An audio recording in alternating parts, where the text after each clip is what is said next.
So yeah, I sent the question on well, first can we start on First John chapter 1 Oh, you sent verse me that 8? one. So the same John who wrote 1 John 1:8 wrote 1 John 3:9. Yeah.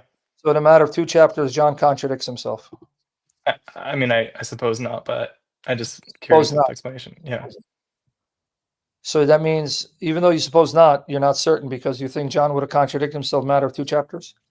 No, I don't think he contradicted himself. I just want to know what the like I imagine there's some explanation But how to 1 John harmonize 3:9, if you read the context, what is it talking about? No, no. um John 3:9 1 John he's 3:9, that's what you're referring to, right? 1 John 1 yeah. 8. Okay, if we say we're without sin, then we make him out to be liar. But if we confess our sin, then he's faithful to forgive us. Okay, so there it says, acknowledge your sin. But then in 1 John 3:9, it talks about that those who belong to Christ are righteous as he's righteous, and he's sinless as he's sinless, and pure as he's pure. And he came to destroy the works of the devil so that we don't sin. So we're not sinning, but then we are sinning. Is there a contradiction? Is that what you're asking me? Yeah. So I'm asking because figure it out. If you're called to be sinless like Christ, mhm. but then you fail and you sin, then what happens? You repent. There you go, buddy. So yeah, I mean I follow that, but whoever has been born of God does not sin. Yes. Um, So the same John who then says, if you see any brother or sister commit a sin that does not lead to death. So you're reading of John, you got John doing mushrooms because he's contradicting himself from one chapter to the next. Because he just talks about a brother who does sin, but not a sin that will cause him to die. Pray and God will give him life. So this is the danger of putting the Bible in the hands of someone like you who cannot understand context. So what do you think John means when he says, those who are born of God do not sin? I generally don't know. I mean, I read something from Saint Augustine. He has a commentary on this verse. He What does says he say? he says the sin that John refers to in 3:9 is the sin of it's like refusing love, something like that. I don't know Referring. because you're not even quoting Augustine correctly, so I don't know what. So I No, haven't. no, no, no. Like love, like meaning like okay, like love God, love your neighbors. That's like the that contains all the commandments. You, I guess you're right. I didn't Yeah, fully you know, follow the commentary, but it was something about that. Something about love. I mean, I can share it with you. New Year's Day. It's right here, buddy. The one who's born of God does not practice sin. He's not practicing sin. Practicing sin, an Hmm. ongoing habitual practice of sin. What do you not get? So the Christian life, is it characterized by an ongoing habitual practice of sin? Um, no. So do you understand what John is saying? Yeah. So Hold you're on, buddy. saying here in 3:9. Man, take it easy. These Yeah. losers saying I lost the screen. Hold on, because they're a bunch of losers, dude. Man, you guys suck. I don't know why the screen is losing. All right, so no New Year's Day to celebrate. Okay, so all right, now we're back on. You guys okay? Oh, all right. So now right here. So Hmm. notice it says sin u poi, right? Practices. Sin not practices. Poi practices. For those of you who want to know, go click it so you don't think I'm making it up. There are certain nuances in even the Greek usage of the terms. It is a verb, present indicative active, meaning present active. It's does not continually habitually practice sin.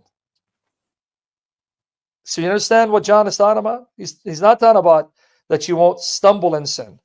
Your life will not be characterized by willful sin because your life will be characterized by making an effort to stop sinning.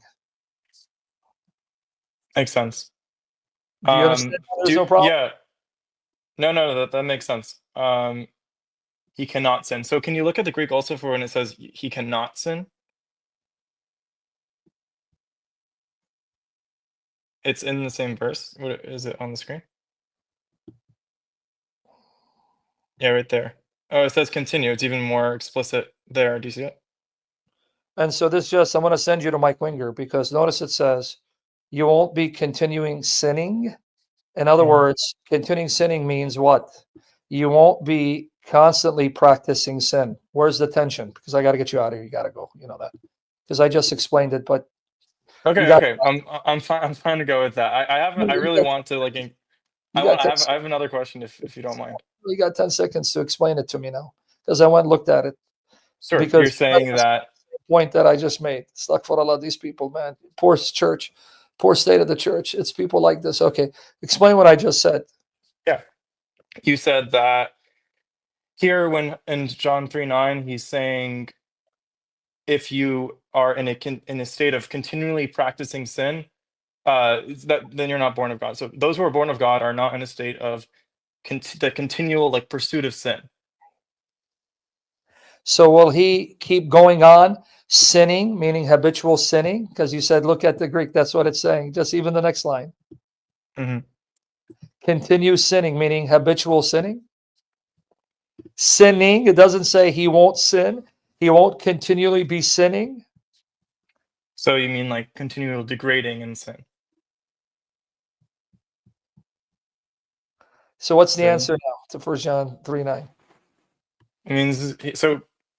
Like I really want to have dialogue. I want to have dialogue. I just want to know, what does it mean? Because I gave you more than 10 seconds. It Explain it. means that if those who are born of God are not continually falling and dying in their sin, like they're not continually in pursuit of sin or death, you can say, if you're truly born of So God. then the same John then tells you, if Hmm. a brother sins, then what do you do for that brother? What does that brother need to do? Um, if you repent.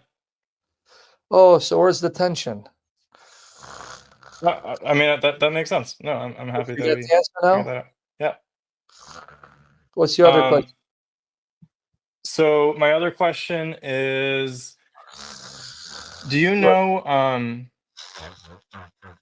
actually, I'll ask a question from my brother who Oh, showed you have up a brother? earlier. Does he have the Yeah. same brain you have?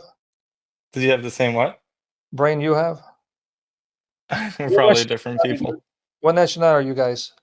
We're Egyptian. Oh, so is Lawrence your brother? That's right. Well, that loser is here too, because he's in the He comment. left because he had to go, but Oh, yeah. okay. Okay, so what did that loser ask you? So he's asking in Psalm 50 or Psalm 51, uh, you have different translations based on what you see in like the Masoretic or the Septuagint. Okay. Um, and he's trying to ask if how do you or like what how do you I guess deal with the difference between um it's something yeah, so it's verse 4 of I mean, if you're looking at if you're like on Bible Gateway, New King James Version, it's verse 4, chapter 51, verse 4.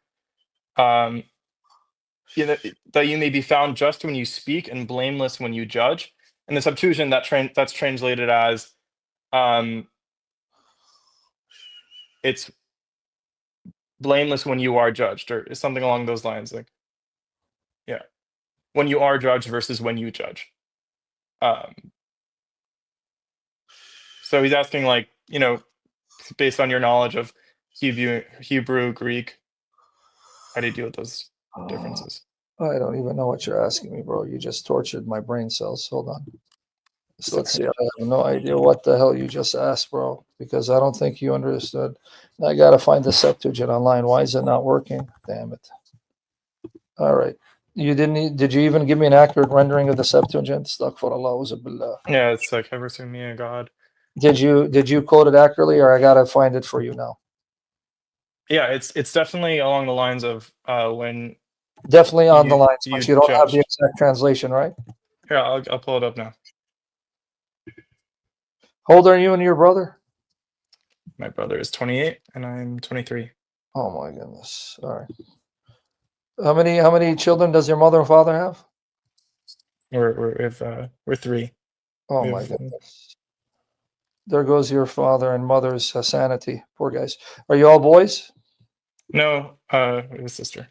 Okay. I hope she's at least the gentle, sweet one. Who's the oldest in the family? You, your brother? No, No, my brother. 23. Yeah. Yeah. All right. So, Okay. Here is yeah. 50. Hold on, dude. I'm in Psalm 50. Wash me thoroughly from my iniquity and cleanse me from my sin. I'm conscious of my iniquity and my sin continually before me.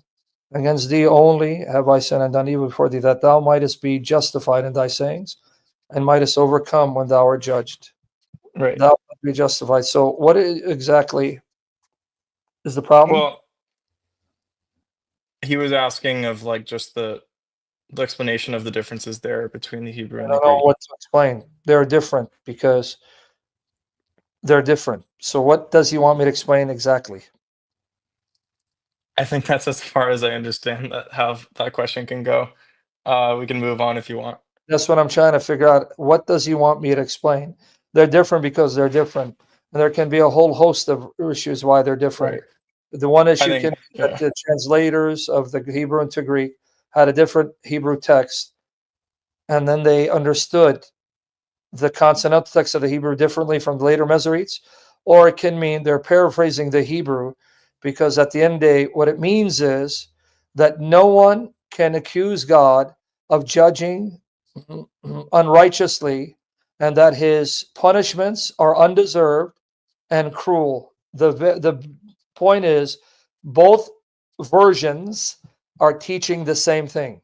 When God brings judgment, his judgments are perfect, they're righteous. So no one can condemn God for judging unrighteously, and no one can accuse God for passing judgment harshly, because if God judges, he's justified. You deserve the punishment you get. Either rendering is telling you the same thing. Yeah. My brother was suspicious because you see some father commentary on this verse based off the Septuagint, pointing to Christ being the one judged, and overcome when you are judged, which you don't get in the Masoretic. So he thought there This might is what be I'm some saying like myself. This is referring to Christ being judged. I I can find I don't have it on hand, but there is definitely some commentary on that. What commentary when this is about David's committing adultery, murdering the husband to Yeah. cover his sin and shame, and he's now lamenting, crying out to God for mercy so he doesn't get punished. How in the world do you connect this with Jesus? That's Or the, fair.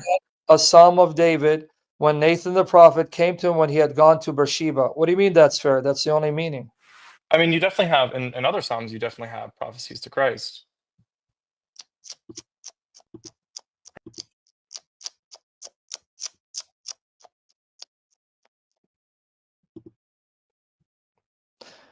Was this guy a special kind of stupid, or you think he was born stupid, or he became stupid throughout time?